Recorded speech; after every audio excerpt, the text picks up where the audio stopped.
Hello friends, ഇന്ന് നമ്മൾ ഉണ്ടാക്കാൻ പോകുന്ന വിഭവം എന്ന് പറയുന്നത് ഡീപ്പ് ഫ്രൈഡ് ചിക്കനാണ്.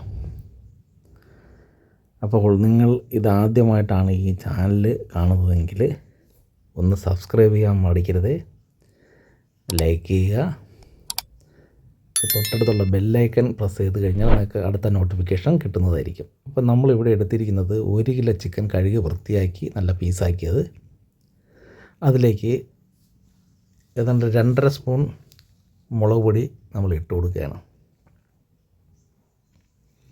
അത് കഴിഞ്ഞിട്ട് കുറച്ച് മഞ്ഞൾപ്പൊടി, അത് ആവശ്യത്തിന് മതിയാവും, മഞ്ഞൾപ്പൊടി ഇട്ട് കൊടുക്കുന്നു.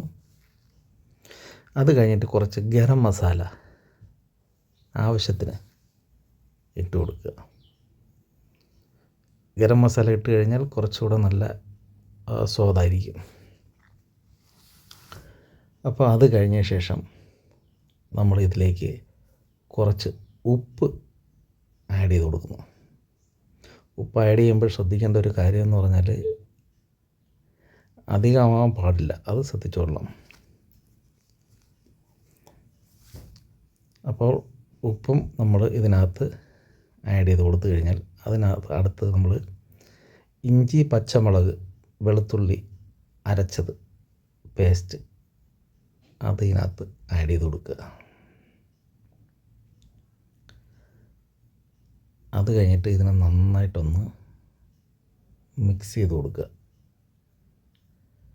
മിക്സ് ചെയ്യുമ്പം ഇത് ചിക്കനിൽ എല്ലാ ഭാഗത്തും ഒന്ന് പിടിക്കുന്നു എന്ന് ഉറപ്പ് വരുത്തുക. ഈ മിക്സ്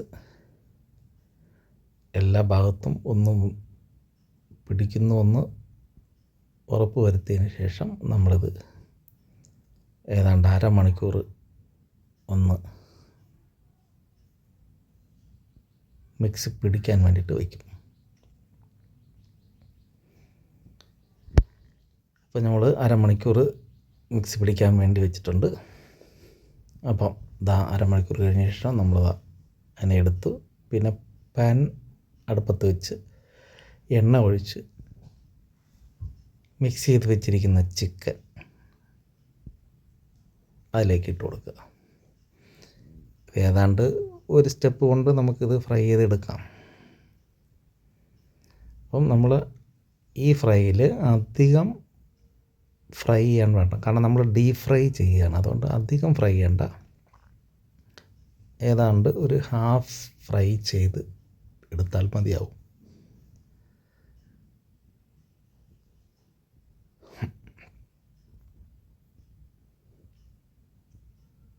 അപ്പോൾ നമ്മൾ ഏതാണ്ട് ഹാഫ് ഫ്രൈ ചെയ്ത് ഒരു ഭാഗം ഫ്രൈ ചെയ്തു, മറുഭാഗം കൂടി ഫ്രൈ ചെയ്ത് നമ്മൾ വെച്ചിരിക്കുകയാണ്.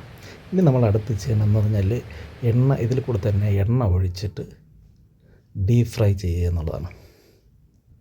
കുറച്ചുകൂടെ എണ്ണ ആഡ് ചെയ്തിട്ട് ഒന്ന് ഡീപ്പ് ഫ്രൈ ചെയ്തെടുക്കുക.